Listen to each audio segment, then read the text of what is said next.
Listen to me, Corey. Throughout your life, there's going to be a lot of opportunities that come up, and they're going to seem great, and they're going to seem wonderful, and they're going to seem like they make your life a heck of a lot easier, but you have to walk away. And, at times it's going to be really difficult to do that, but you have to, because you deserve better. But hey, you know something? It's your life, Corey. It's your decision. You know what's best for you. Now, if you don't mind, got to meet Julie and her study group for jet ski. When the spawn meets world, when the spawn meets world. What up, bros? What up, bros? And welcome to Bruh Meets World. Well, it's Bruh Meets World. Your Boy Meets World fan cast. This is episode 90. I'm Siege. And I'm your boy T Dizzle.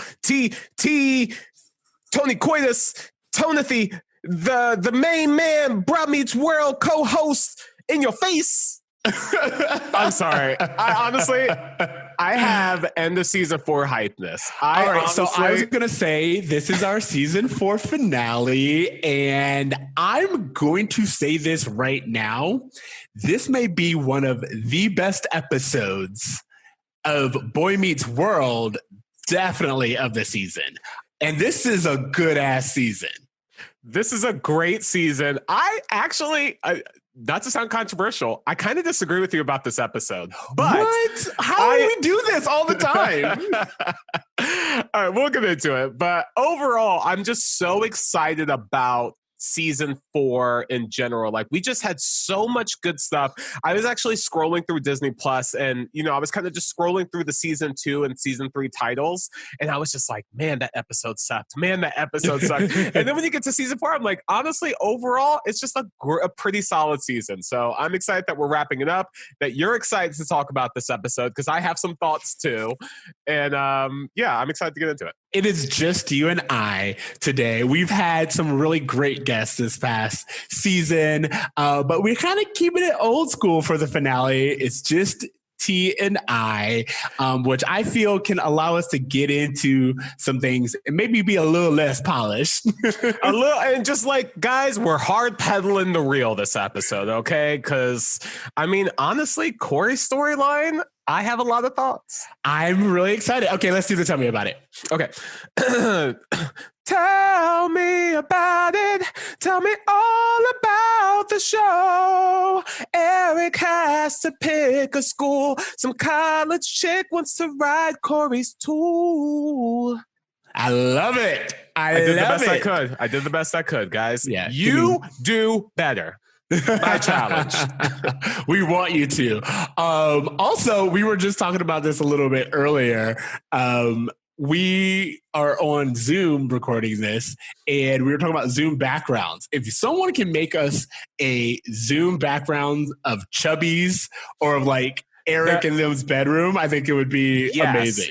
The boys' college apartment would be great. The living room for the Matthews would be a great set. The kitchen would be a great set. Sean's trailer, anything, guys. We're hungry for some content. And yeah, guys, but I want to prioritize 1080p, guys. All right, I'm not looking for some blurred background shit. This is a professional operation. All right, so this is season 4, episode 22. Learn to fly. Yay! Eric invites Corey and his friends to come with him to a potential college. However, once Corey finds out Topanga isn't coming, he gets upset, but a sexy college girl named Mary Beth offers to give him a little fun. Meanwhile, Eric's doubt that any real college will accept him leads him to consider staying at a surfer school. Will they be able to walk away from a sure thing, or will they throw away everything they've worked hard to keep? In my head, you spelled a sure thing, Shore. Oh my God, that's so good. That's what we should call this. A sure thing. That's a much better name for this episode. It's a sure thing. Is. Yeah. Why would they not do that? I Oh like, my again, gosh. I'm talking to you, Boy Meets World writers room. Do better. All right. So I definitely First thoughts. first thoughts is that I really feel like for a season this strong, this is kind of a weak finale. And that's kind of my overall thoughts is that, like, I understand that, you know, we see this great resolution with Eric that I want to talk about. But as far as Corey's storyline goes, I just feel like it's kind of, I wish there was more, like something that kind of played on stories that we touched on with Corey this season. So it felt like a resolution to an ongoing thing and not just a new problem for the finale. Whenever a new problem is introduced in the finale instead of settling old problems, it's harder for me to get on board. And that's my only complaint. See, and you're right. I disagree. And I disagree because I feel like this season was about them maturing, but like maturing in a way that we honestly haven't. I mean, like Topanga became Topanga this season.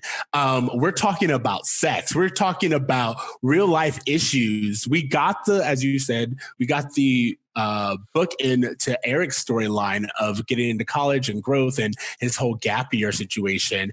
But also with Corey and Topanga, we've kind of seen them mature as a couple.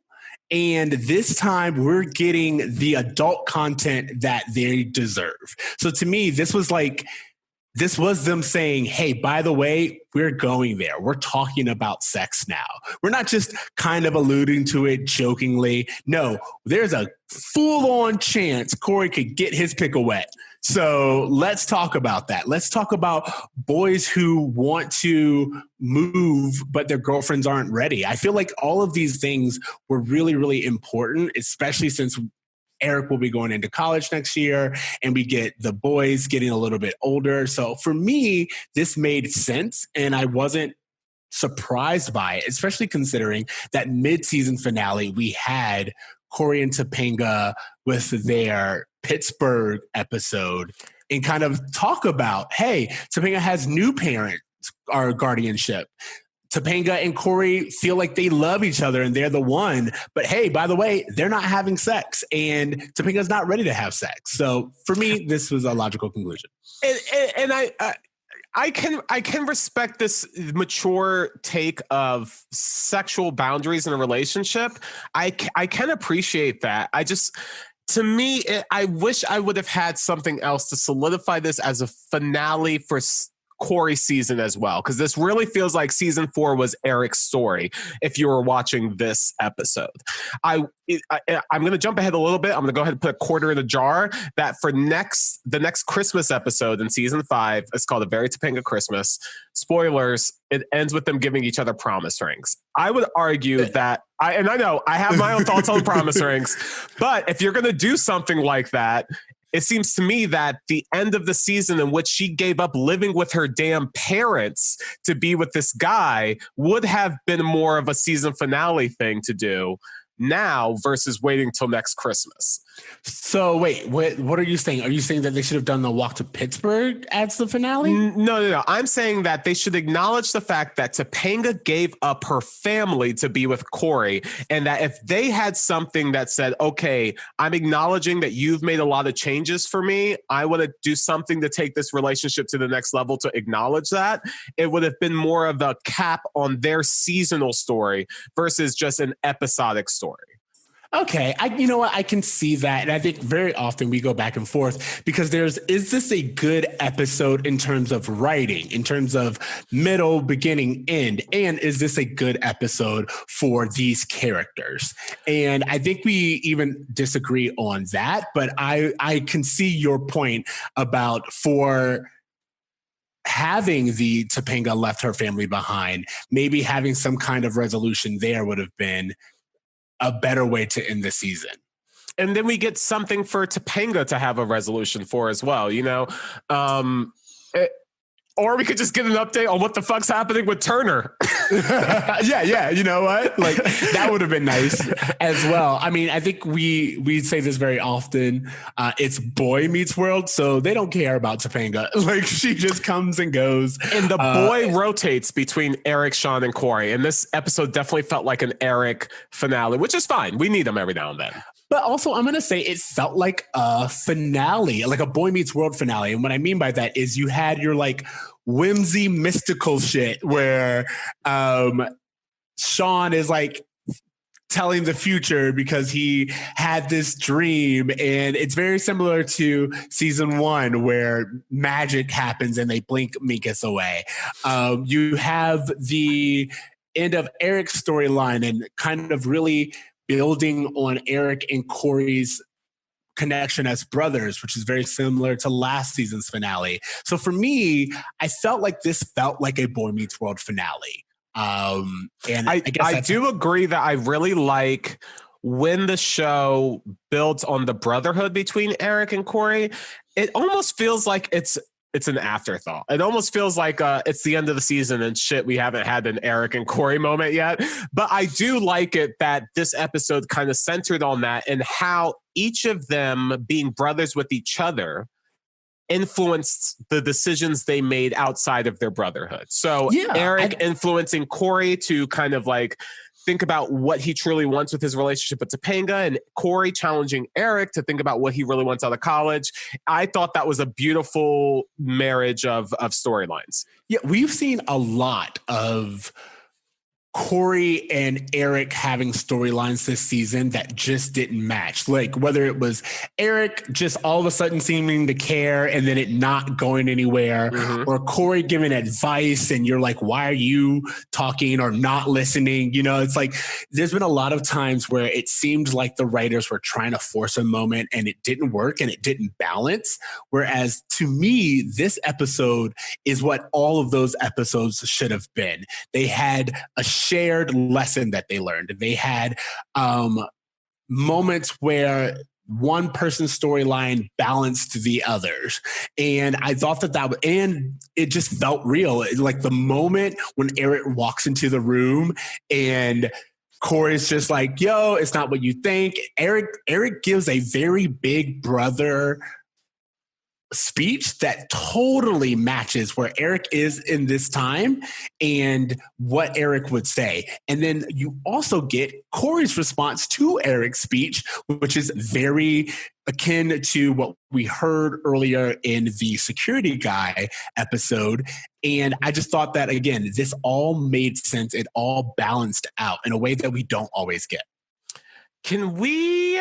Okay, I want to get more into this, but I want to stop so we can do the roll call because I want to talk about the girls who we see in this episode.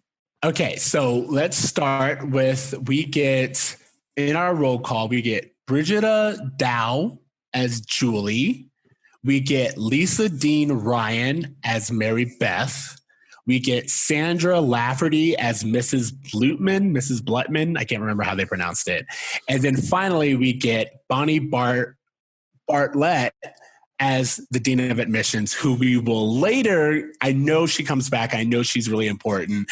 I don't want to spoil it, but for those who have seen the show ahead, you know why she's an important character. Well, she's also the wife of the actor who plays Mr. Feeney. Yes. So that's just important to throw in there. Obviously, that's going to play a bigger part later on. But for right now, it's just that's her connection to the show. My issue with this episode, and the reason why I'm having a hard time accepting it as a great finale is because all the great things that they do for Eric and his development in this season, the show still falls so short when it comes to showing women not being the 3 archetypes we've seen of women in this episode. The women that we meet are all either perfect Topanga, crazy, sexual temptress, the hoe character that we see in Mary Beth, and then we just have this polite woman who just has one job to do, who is also kind of made fun of this episode too. House mother. The house mother. That's fine. I'm not so worried about that. The Mary Beth character is the one I have some real problems with, because to me, it doesn't feel like a realistic interaction that a woman would have with a man. It feels like something like under the male gaze, this is something that would happen, but never in real life. Yeah, this definitely felt like I was watching it being like, some dude almost got caught cheating and was like, this will make a great storyline. Or actually cheated and was like, this will make a great storyline. Either way, this was definitely some dude's version of a tale instead of like a nuanced look at relationships and long distance and wanting to go there and not being really connected or seeing eye to eye with your partner. Yeah. And I would also argue that one of the reasons why I thought this was a weak finale for Corey is because I really feel like he didn't learn any of the lessons he's learned throughout the past few seasons. We saw this when he went to What's-Her-Face's party with Sean, and they were the only two people there with the party. Topanga's homesick. And he lets that interaction with that girl go on way too long. She eventually kisses him and then she leaves, right? Then Corey leaves and says to Topanga, I'm sorry I did this, right? The entire time I'm watching the episode, I'm like, Corey, you should have left a long time ago. And when I'm watching this episode, the entire time I'm seeing Corey and Mary Beth together, I'm like, bro, you should have been out of there a long time ago. You waiting till you're on the bed and called by Eric to stop is not anything that shows a commitment to this girl who left her family to be with you. And that's part of the issues I have. I'm really glad you brought in the Lester family to be with you, because I honestly did kind of look at this episode kind of standalone because, you know, we've had guests for so long, and this is the first time I've actually just watched an episode for the sake of watching the episode. And I took it as its own piece. But when you consider the season and the fact that Topanga has left her family to be with you, and she tells you, for all you know, that her aunt won't let her go, and you get mad at her and you're like, it seems like you don't even want to be alone with me. It's like all you guys do is spend time together. That's all you do. It's crazy that you're mad at her for not wanting to spend an additional weekend with you. And when you consider all of that, you're right. I will say though that this is very fitting from Corey, from your own admission. Yeah. Corey is just a cheater. I mean, don't get me wrong. Corey never successfully cheats, but Corey is the type of guy who, like, I don't know how to say it, but Corey's just a tip dude. Like, 100%. I mean? It's like, what is cheating to Corey? Because I'm pretty sure that him entertaining the idea of Mary Beth is just as much of a problem as him going through with it. Like, he stayed around that room way too long. I would say not even entertaining, because like entertaining would be like, oh, I kind of thought she was cute. We're like both flirting. But from the very beginning, he was like, yo, Sean, your dream, wrong. Girl is looking at me. And you're right. That's your point, to be like, I got a girlfriend. I got to get myself out of this situation. Sean got out of there and Corey didn't. That was a choice. Exactly. That was a choice. That is a choice. And then second of all, you have the idea that he's stuck on the bed. I kind of get that. But if Eric had not opened that door, Corey definitely would have done it. And that's just the reality. It's just Mary the reality. Beth looked at him and said, I'm going to go take a shower. And he's like, oh, so we're done here? She's like, not even close. I'm just getting this beehole ready for you, Big Poppy. And he's not using that as an opportunity to leave, but like, hold on, let me see what this clean butthole looks like. That is a problem.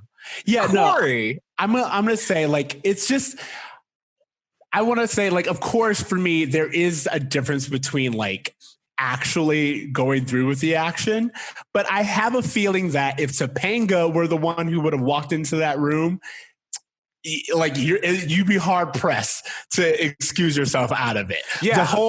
The whole excuse of I didn't actually go through with it would not work. I don't know a single female who would be like, oh, you almost cheated, but I walked in conveniently in time to stop you, and therefore it's okay. Any woman who's listening to this, I want you to watch the episode. I want you to think about your man as Corey and think about at what point you would prefer your partner to leave the room. And I'm telling you, it's probably way sooner than on the bed with a clean butthole woman. Yeah, but look, here's the thing. I will admit, I'm not innocent. I definitely would have, like, depending if you're attracted to that person, probably would have stayed a little bit longer than I should have. You know, like it's just the fact. But there's anyone in a relationship knows that there's a don't pass go moment where you have made a choice. You are actively saying, let's just see where this goes. And the moment you make that decision, you're already in trouble. And that's what I think is my issue with how Corey is portrayed, is because he's seen as the good guy for not going through with it. But him being a good guy would have been, let me not see where this goes. And that's kind of the takeaway I wish we had. That's the lesson I wish Corey would learn, because honestly, it's just giving him a lot more wiggle room than he deserves. Yeah, I mean, I think, again, you have guys writing this show, so it makes clear that a guy would be like, I mean, he didn't get it in, so all good. I do want to talk about, again, we said it earlier, and I will just talk about Corey and Eric's scene. Totally. And after that, I want to talk about Eric's choice about college and that whole storyline. But I do want to talk about Corey and Eric's scene, because for me, that scene is like the chef's kiss of the episode. Totally. Absolutely. And I will agree with you on that like, even though, like how you said, viewing this as a seasonal finale does have some things that you can nitpick, but as an episode, the way these stories, the A and B story, marry each other, the way that Sean and Corey are able to learn from each other, both in their circumstances, it's so expertly done. And that's the main takeaway I took from season 4, was that this is the season where they got that recipe right, where they learned how to tell two stories at once that can coincide with each other instead of ones that take away from each other. And so for that reason, I do think this is kind of a stronger episode than maybe I gave it credit for, because I do so much love the resolution that inspires both Corey and Eric to make these really great choices. Yeah. The idea of Eric coming in, one of the things that I loved about it is Eric comes in, he's like, you know what? Don't mind me. I'm going to get my stuff and leave. And Corey's like, yo, it's not what you thought. Blah, blah, excuse. And Eric's like, look, you're a grown person. I'm not here to judge you. You're an adult. You got to make your own choices. That's fine. However, I will advise you that you're going to have a moment, and then tomorrow morning, when she's gone, when all this is behind us, and Topanga knows nothing about it, but you'll know, and Mary Beth will know, and if you're as good of a person as you always claim to be, I don't think that's going to work out for you. I don't think that's really going to be your vibe. And what did he say? 16 years of a relationship gone in an instant. And I think that's just really, really important to talk about, not only as a TV show, but like especially as a TV show aimed to teenagers and people who look at Corey and Topanga as like a blueprint for a healthy relationship. Really talking and telling these people, A, temptation is very real, but B, temptation will satisfy you for the moment. But is it worth everything else is really, really important. Because maybe Corey hasn't learned that lesson, because every single season and every single episode where this topic has come up, it's always been like, Topanga found out, he felt guilty, she forgave him. And this was like, no, she's not here. What decision are you going to make on your own? I know what you're going to say. No, Corey, you don't. You're a big boy. You know what you're doing. Nothing was going to happen. You don't have to answer to me, Corey. Did you know Topanga lied to me? Then she had this coming. And Mary Beth is beautiful, and she's here, and no one's ever going to know about it. Except for Mary Beth. And you. You know, Eric, we had this whole weekend planned out, okay? Why didn't Topanga want to come with me? And tomorrow Mary Beth will be gone. And so will 16 years of a great relationship with somebody you really care about. Somebody you love. Somebody who's worth waiting for. And I would even argue that in the past, Corey has been interrupted from making these choices every time. It's like, if Eric didn't come in on the 8th hour, I would really argue whether or not like Corey would have came to this resolution. But I will say that like that your entire relationship gone in a minute is the main takeaway from any time that like you're in that position where you're like, do I see where this is going or not? Like, it's that wager. It's like, am I willing to wager whatever this fictional outcome may be for a thing that I'm already sure about? SHORE, sure about. I I do. I agree that I feel like that was a really solid moment, a strong moment for the episode. And I do like how, obviously we're going to get to Eric's storyline in a bit, but that Corey was able to accept the lesson that Eric was trying to teach in a way that wasn't dismissive. It wasn't like, well, you shouldn't worry about me. You should focus on your own self. He didn't do that. He was like, actually, you know what? You make a good point. But in that same vein, maybe you should consider not taking the easy way out as well. Absolutely. I think that a few things. One, if Eric would not have come in, we definitely would have opened up on a scene of Corey throwing away the condom. That's just like, it's where we would have been had Eric not shown up. Number one. Number two is, you're right. I don't think Corey packs a rubber. I'm just going to throw that out there. He doesn't seem like that kind of guy who's prepared. Mary Beth is in college. I don't know about anybody else, but in college, I had that drawer with just like a bunch of condoms. And here's the thing. I had them not just for me, but all my friends knew that drawer was always filled with condoms. So I'm just saying. You're right. You know what? Corey doesn't seem like the type who would be prepared. Mary Beth seems like she is very prepared for any situation. She threw out all of her ex-boyfriend's stuff except a box of condoms. I'm just saying. Because obviously a woman doesn't know how to handle her emotions. Jesus Christ, Boy Meets World. What are you saying? What they've been saying. But then you have the idea of, as you said, Corey accepting that and really owning up to what he almost did, but then taking that lesson and sharing it with his brother, being like, hey, you deserve more too. You shouldn't just take what's given to you, because just like I'm about to throw away all this effort that I've put in, so are you. And that's not only a good mirroring of storylines, that's a great brotherhood. And that's a great way to show that Corey received the lesson, but also how you sometimes can't see yourself. Yeah, you know what I mean? yeah. Eric, you deserve better too. What do you mean? Listen, if you go to this school, you're going to feel good for like a day, and then you won't. Okay, I mean, I know you have worked so hard and so long. You deserve to go to a place that's worthy of all that effort. Should we use this as an opportunity to travel back to the beginning of the episode and talk about Eric's development? Yeah, let's do it. I feel like Eric obviously had the stronger story in this episode, the stronger story this season. Him starting the show with, I'm nervous about interviewing in a real college that has, that's going to push me outside of my comfort zone and let me look into something that may be easier, that may be a sure thing. That feels so realistic to the character of Eric to me. And his development, him getting to the point where it's like, actually, I don't want that, to me is not a decision that season 3 Eric would have made. And that's why I love his story arc this episode, because if it wasn't for the influence of Feeney and his parents this episode, this season, I don't think we would have gotten to a point where Eric's like, actually, I do want to push myself to something harder. Because last season, he was telling his friends about getting accepted to a fake school that he knew was fake.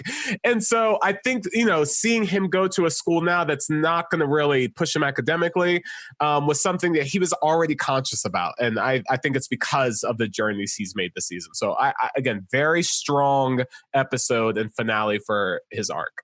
Yeah, this is a good bookend to his season, as you pointed out, because we opened up on Eric not wanting to face the real world, not wanting to go back home. Remember, that was what season 4's first episode was about. So to have him go from there to, again, choosing to challenge himself and choosing to see himself as more than just settled down and taking what he can get is really important. Sorry, I felt that cough coming for a while. I was like, hold it. Okay. And then you have the idea that I don't know why. I'm going to say what it is. We're from Florida. I felt a little bit targeted. I felt attacked. I felt like they were saying that 100%. The school was in Florida. It felt very much like a party school. And I was like, what are y'all trying to say? Now, maybe that's just me being defensive. But okay, so did they say the school is in Florida? I think I missed that. No. It honestly, it just says What, surfer school, beach college or something like that? Something that clearly is not in New Jersey. Like they're driving a while to get to this school. Exactly. They're out again, just because of the drive. I'm assuming they're on the East Coast, and this is like a University of Miami type thing. Okay. All right. Probably more like Jacksonville, but that's. But either way, yeah. I just watching it, I thought that it brought up an interesting idea of college, even because you have Julie, who's like, yo, real life is 4 years away. It almost reminded me of 30 Rock's Leap Day Williams, real life is for March. That's kind of like what I thought about it. And I liked that Eric was like, no, I mean, like college is a social time and it's great to hang out with your friends. But if you're going to go, you should also be going to get something. Leave, as he said, leave with more than what I came in with. And I thought that was a pretty good argument. And again, we're kind of, I won't say anti-college, but we're definitely pro other options than college after high school.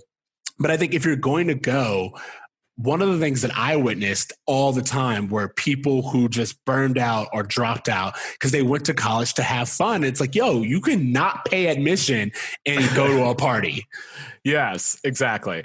I kind of mentioned this a few weeks ago as part of the homework that I've been watching the show Blackish and during quarantine. And one of the things I want to point out is that they had their older son have a gap year for college.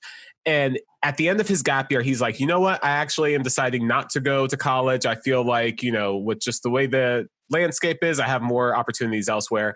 And I have to say, as much as I agree with that sentiment more, I do feel like Eric getting into college is a better, more satisfying story for a viewer. And like, as much as I agree that Eric could have probably found opportunity elsewhere, I'm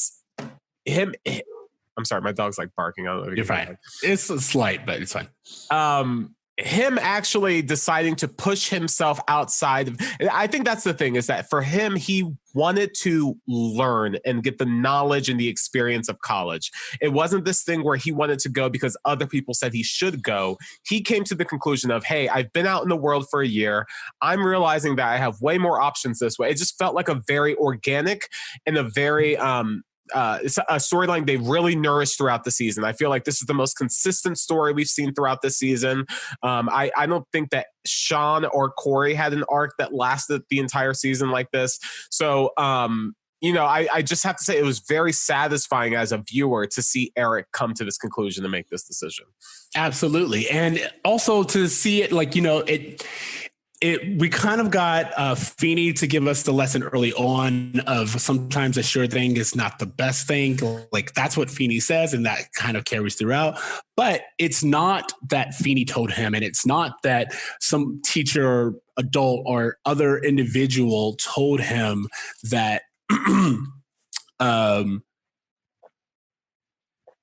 so sorry, I lost my train of thought. It's not that one of those older individuals told him that this isn't for you and you need to challenge yourself in school. It was Eric being like, yo, what am I actually getting from this? And what will this be? I mean, and then you have the fact that Corey helps him make that decision and be like, yo, step harder. But I just thought that it was really important that it wasn't necessarily Feeney or his parents or anything else. He pretty much came to the conclusion on his own, and then Corey helped push him over the threshold. And when you think about just all the episodes we've seen with him this season, the security guy episode, it makes so much sense for Eric to go, well, if I go to the school, where will I be when it's over? Because that's he spent a year in the world and he's like, I need to prepare myself for that world. Whereas when he was getting out of high school, he's like, I want to go to just college. And so again, just a fantastic end to his seasonal arc. Yeah, absolutely. So is there anything else you really want to talk about? I want to briefly again, tip my hat to Ryder Strong, who I think he plays such a small part in this episode. But when I think about where we just saw him in the last episode, where he was literally crying over the seemingly dead body of Jonathan Turner, and for him to so like easily switch back into his comic relief role, I think these actors are extremely talented for child actors. I think that one of the things I think we take for granted when we're watching Boy Meets World is how well the performances are from these actors, because there's a reason why a lot of shows chose to go with older actors to portray teenagers in the 90s, was because they wanted more nuanced performances. But I would argue that, Ben and Ryder and Will and Danielle have given performances that are not only fulfilling for the story, but also so much more fitting because they're the actual ages of the characters they're portraying. So I just, again, want to just tip my hat to Ryder, who I thought was a great comic relief in this episode and really showed his range after last episode. I agree. Honestly, I kind of feel like, in a way, thinking about it, I wonder if the season as a whole would be better if we switched the last 2 episodes. So, I mean, I know we wouldn't be ending on a high note that we do with Eric getting into college, but maybe if they had this trip and they'd done this thing, and then you have Sean being wooed by this cult because he has just seen Eric and he's just seen the next stage and he's still not feeling that he fits in anywhere. And then us ending on that cliffhanger with Turner would make more sense. I wonder if switching this to would make it better because we would get more of a context. I'm just saying that because I agree with you that Ryder Strong does really well. But again, it kind of bothers me that we just had Sean be very I'm giving my life to God, all this other stuff. I need to find me. And then this week he's just a goofball again. And I just feel like there's a disconnect. I have to agree with you, because I feel like one of the things that's a little unsatisfying is that Sean doesn't really get a strong resolution to his season. And at the beginning, when we think about where we saw Sean this season, he was moving back in with his family, who we haven't seen since basically Thanksgiving. We have no idea what's going on there. He was struggling with a bunch of class issues between him and Corey. We haven't seen class issues show up since, again, I think the early half of the season. It felt like the beginning half was very Sean heavy, and towards the end we kind of lost track on telling his overall story. And so maybe something with his parents, he went to that cult, and it was because, Turner said, your parents are working out their marriage. It would have been nice to maybe see a glimpse of that with him in the finale. Just something to really kind of that makes it feel like his story had a completion and had a purpose to it. Would have been nice. I just want to say real quick, I posted the question about last episode in the Facebook group. I asked, you guys came out heavy in defense of cult fiction, and I just want to say you're all wrong. It is not a good episode. You all pointed out elements that are good, and as I said earlier, good ingredients does not make a good meal. Just gonna say that. Damn, we said it. We said it. We don't give a shit. We don't give a shit. Everyone just literally, they were like, yo, this scene was so good. Or it really sparked this thing about Sean. And I was like, yeah, but that doesn't mean the episode's good. That just means you like the idea. And I would argue that people who like this episode probably like it better in memory than watching it recently. They probably are big Sean fans as far as storytelling goes. And so they relate to the episode. Or I'll even say this, they're Christians. And so there being a God episode pulls them in. I will say that someone did point out, because I did read the comments, someone was like, yo, I saw myself in that episode and it really identified with me. And if that's how you feel about it, then, I don't want to take that away from you. I think that's great. But I will not say that is a structurally good episode. No, because it's not. And I also, like I said, maybe it would be better if we had just moved it moved it to the season finale, because then even like the cliffhanger ending would make more sense, especially considering that we've kind of done this with Sean before. Can I tell you what would have honestly made this episode such a fucking perfect finale? If, you know, maybe like Eric's about to read his letter about him going into college and he gets it and like everyone applauds. And then maybe there's a knock at the door. And who is it? Jonathan Turner. And everyone celebrates that he's recovered from his accident. Something just to really just like bring it all home. And I think that's the thing that I felt like was missing from a season finale, was bringing it all home, bringing it back to everyone. You know, it's really funny because one, I believe the first episode of this season is like home, right? Is it like you can't come home? So I just think that's funny that you said that. And then also one of the reasons why I love this episode, and I'm going to give it really high marks when we move on, is the fact that I felt like this episode wasted no time. It did everything right. It used all of their characters perfectly. Totally. We didn't get anyone we didn't need. We didn't get any kind of side plot that I'm like, why are we spending our time doing this? It felt really tight. It felt really important.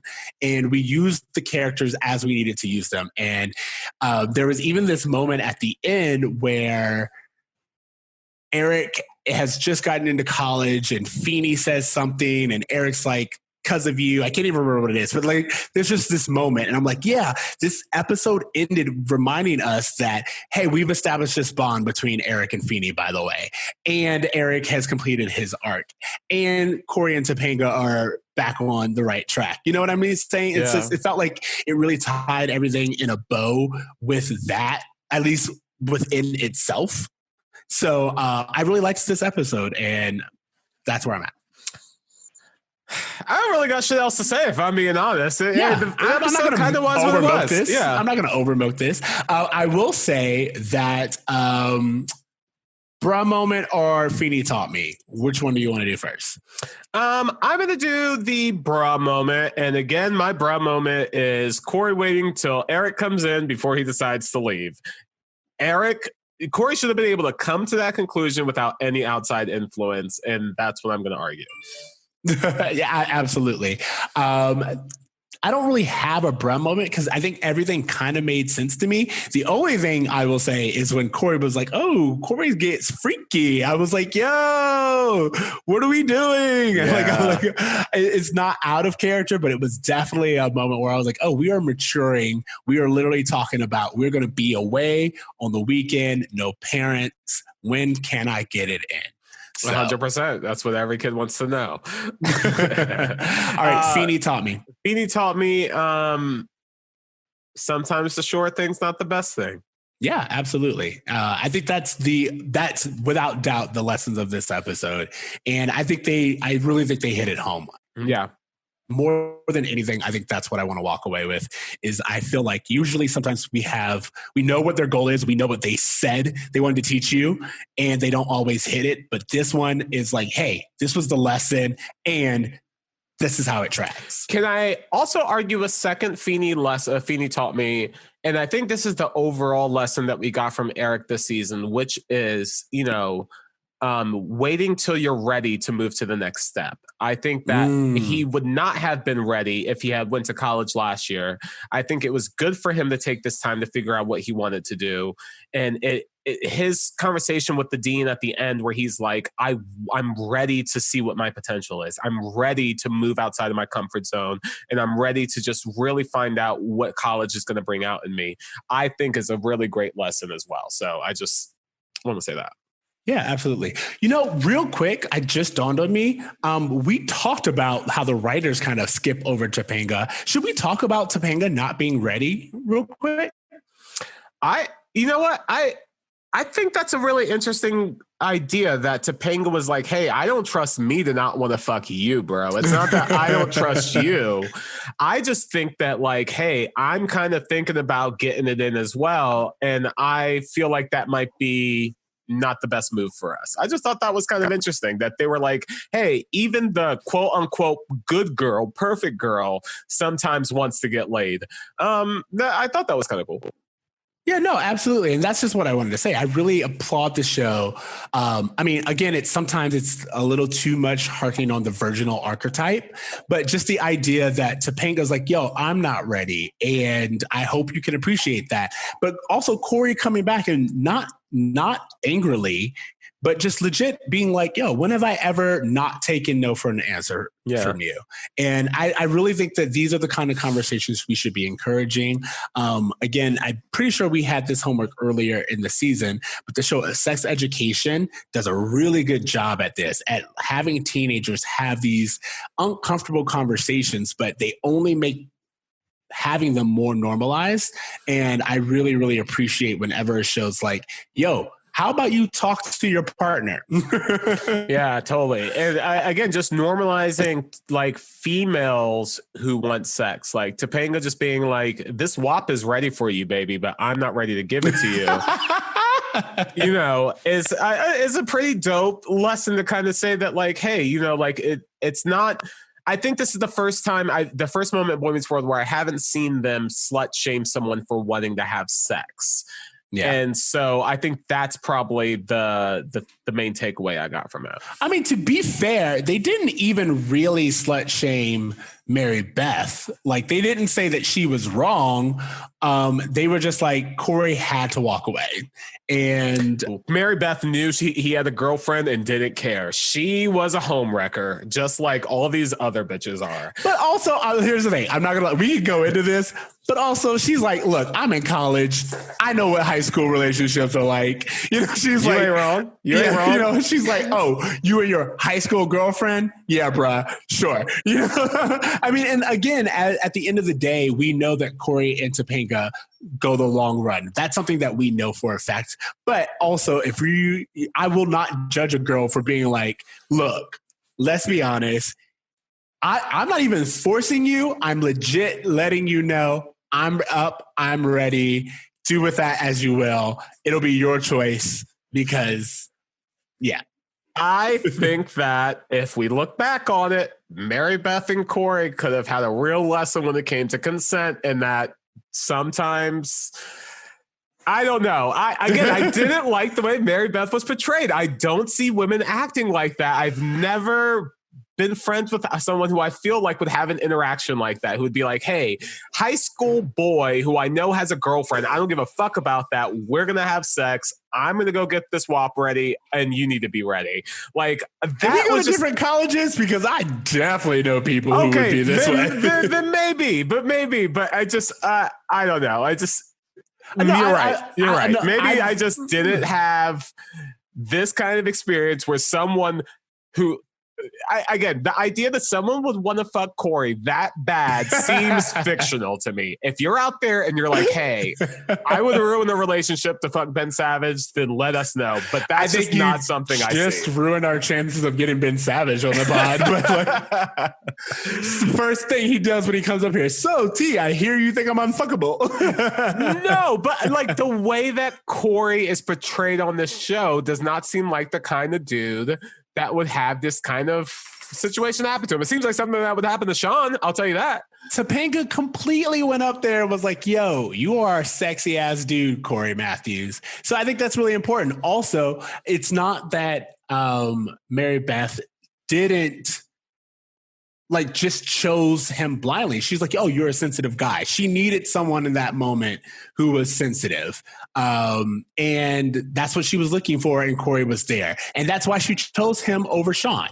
And I just think that's, I don't know. You're right. I think please hit us back with your viewpoints on how Mary Beth was handled, because I think that she wasn't slut shamed in the fact that she just owned her sexuality and she was like, yo, this is what I'm about. And the show doesn't really judge her for it. But at the same time, you could argue the fact that she has to stand there and Corey's the one who's like, I can't. I must pass.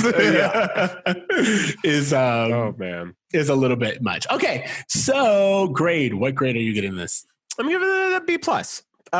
It's not my favorite episode, but again, I felt like this writing was like strong. I love what they did with the two storylines together, and I love Eric's finale, so I give it a B+. And I'm going to give this episode an A+. I honestly just think, Wow.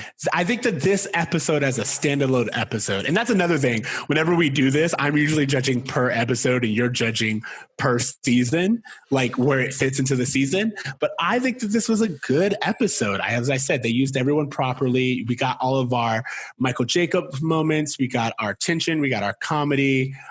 We used everyone perfectly. And I just feel like that was a really good. Also, Eric's whole speech to get into college. Wonderful. I mean, yeah. Right. Okay. Homework. So, as you guys know, this is honestly the first episode that we are recording post the news of Chadwick Boseman's passing. And that's just honestly, if you haven't already, I was already watching the Marvel universe anyway.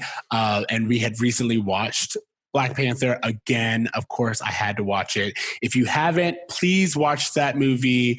If you want to, go back and listen to our episode on when that movie came out so you understand how much it means to us. It was just a moment in time in Black culture. And I don't think anyone will forget the first time they saw Black Panther, especially if you're a person of color. And I don't think many Black people will forget the moment they learned that he died.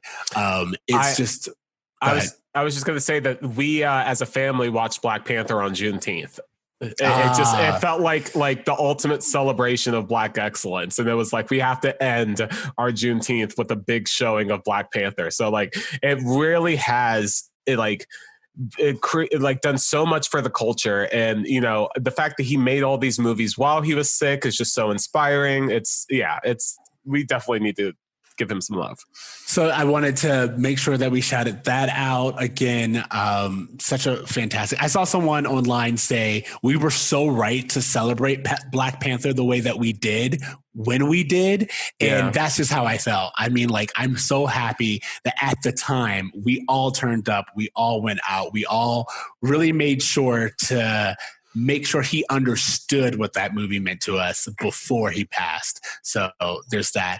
Also, speaking of for the culture, while we're on our break between seasons, Netflix is putting out a bunch of new shows, not new, I guess old, but they are re-releasing shows like Sister Sister, Moesha's already out, The Parkers. So if you have not, or you're not familiar with these Black classic sitcoms, do yourself a favor, check them out over the break. You will not be disappointed. I'm already restarting my Sister Sister rewatch, which is funny because I just finished The Game rewatch, and just Tia Mowry all the way, all day, every day. All day, every day, getting them Netflix checks. I just really think that everyone should take time and rewatch them. Girlfriends also comes out. Incredible. It's just a lot of good television to watch. So we hope that you watch and enjoy.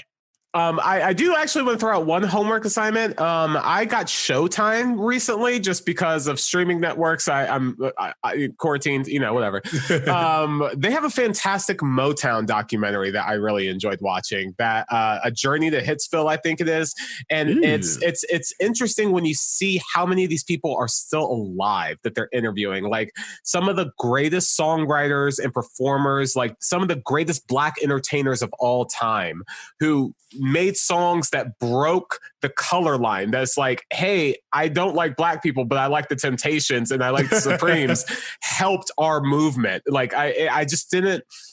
I don't like Black people, but is like America's tagline. Yeah, exactly. But when you really understand everything Berry Gordy did for our culture, like it's incredible. So like if you have the opportunity to watch it, go back. Literally every Motown song is a hit and a bop, and they were designed to be that way. And it's been going through our soundtracks, Spotify, we've been playing Motown nonstop. So I was just so it sounds like you guys have a lot to do between the break. So make sure that you listen to our old episodes. Make sure that you guys hit us up with any of your thoughts. We will be back for the report card, of course. But until then, I guess we can wrap this up. Thank you guys for listening to Bro Meets World. Remember, you can find us on all the places that you're listening to us right now. Leave us a rating whenever you can. Keep giving us your feedback. We love it. We love interacting with you guys on Facebook, Twitter, Instagram. Hit us up on email at brummiesworld@gmail.com. You can find me on Twitter at I am not your Oreo. TC? You can find me on Instagram at @braverme, at .braver.me. And again, guys, we're crazy to hear what you think about this. We want to know what you think about Mary Beth. We want to know what you think about Eric in school. We want to know if you would fuck Ben Savage. We want to know. Yeah, that's right. Get him back in. If you guys can give us a list of people who will fuck him, then maybe he'll come back on that. maybe we'll get him. Okay. You guys remember to dream, try, and do good. Later, bros. Later, bros.